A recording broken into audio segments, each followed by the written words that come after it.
Please subscribe to our YouTube channel. General Hospital. Gregory, Finn, and Violet return home. Violet can't wait for Chase and Brooklyn to have a baby so she can be the older cousin and babysit. They talk about the wedding, and Violet loved catching the bouquet, the dancing, and the kissing.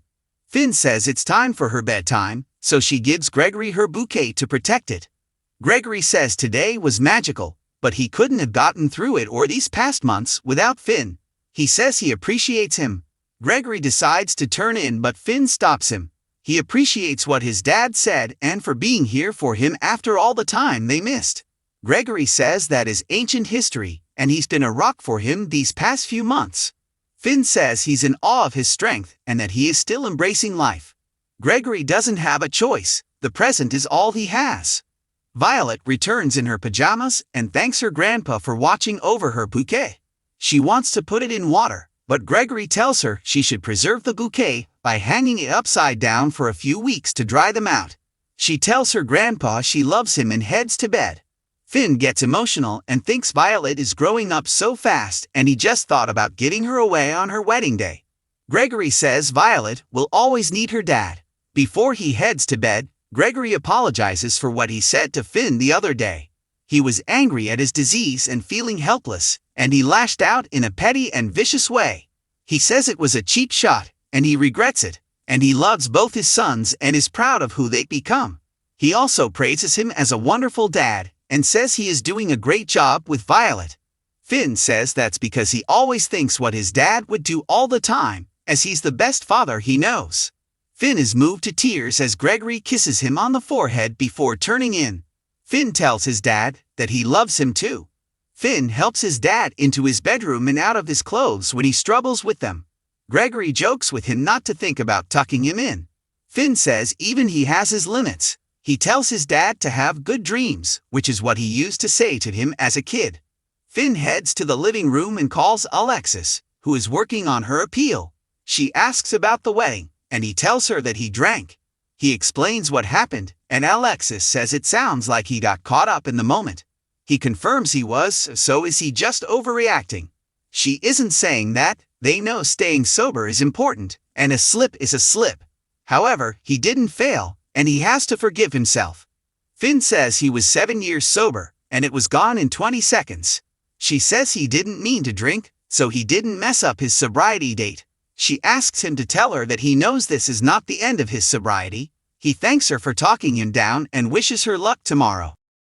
In their suite, Brooke, Lynn and Chase have changed into night attire. They look through the gift basket Olivia sent up. She realizes she hasn't eaten much today and looks for something tasty.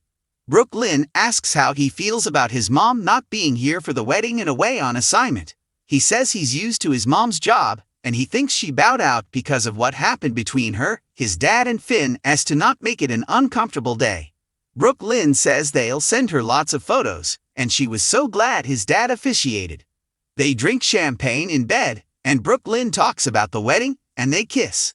Later she tells Chase she can't wait to sleep, turns off the light, and sees he's already asleep. She snuggles up next to him, looks at her rings, and says she looks forward to the rest of their lives together. Pan to Gregory trying to sleep. As he drifts off, a flashback of photos of his entire life, mixed with memories of him and his sons as adults, as well as Violet, plays out on screen. He recalls telling Brooklyn that his Christmas wish was to live long enough to see his son marry her. He recalls the wedding, and then telling Chase his bucket list was complete. Gregory's arm, which was above his head, drops to the bed. He twitches a few times, and then is still. Violet's voice says, "Good night, Grandpa." Outside the ballroom, Christina drops her plate of wedding cake after hearing Sonny scream that he is going to kill both Dex and Jason. Christina runs off, as does Dex. Jason, who is holding Sonny back, finally releases him. Sonny accuses Jason of luring Christina here. Jason swears he didn't and tells him to calm down. Sonny tells him to stay away from him and his family and runs off. Jason calls Carly and tells her that Sonny's in trouble. Dex hobbles into the ballroom and Joss asks what happened to him. He says it was Sonny, and Jason stopped him. She insists they go to the hospital. She helps him walk out. Christina heads into the ladies' room and tries to pull herself together. She calls Blaze in tears and tells her where she is and that she needs her. Suddenly, Sonny storms in and asks to explain. He says Dex and Jason turned on him, but Christina fearfully cries, "Just go, please." He says she doesn't have to be afraid of him, and leaves. Christina collapses to the floor in tears. Blaze arrives and asks if it is the baby and if they need to go to the hospital. Christina says no, it's her dad, and relays what happened. She feels like such a fool, as everyone tried to tell her the truth about her dad, and she didn't believe them. She thought she knew her dad better than anyone, and she didn't even recognize that man out there. He was so angry and so violent. She cries he said he'd empty a gun in their heads, and that is who her dad is. Blaze suggests they go back to her room and get in comfy clothes. She helps Christina up and they leave. Carly arrives and can't believe Sonny attacked Dex out in the open, and Christina must be shocked. Jason details what happened, and she is stunned that Sonny purposely ambushed Dex. She suggests they split up to find Sonny. Carly and Jason meet up later, but neither of them has seen Sonny. Carly gets a call that security located Sonny in the garden. Jason knows they can't do this together, so he'll be out of sight. Carly heads into the gardens to talk to Sonny. He knows Jason called her. Carly asks where Christina is. He says he saw her in the restroom, and she is afraid of him. He laments that a father has to protect his daughter, even from himself. Carly says Christina never saw this part of him, but it's only one part, and Christina knows the good parts of him. Sonny says she looked scared and recoiled from him. Carly says she just needs time, and he needs to show her the father that she's always loved.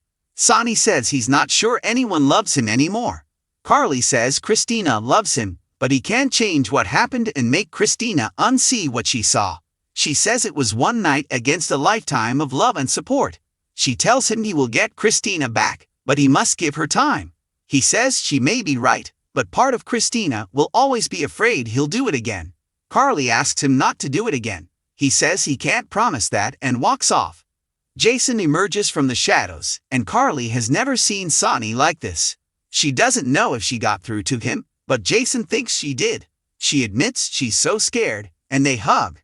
Anna visits Jack Brennan in his hospital room. He's handcuffed to the bed and asleep. She calls to him, and he wakes up. He says, "God, you're gorgeous. No wonder poor Valentin was obsessed with you."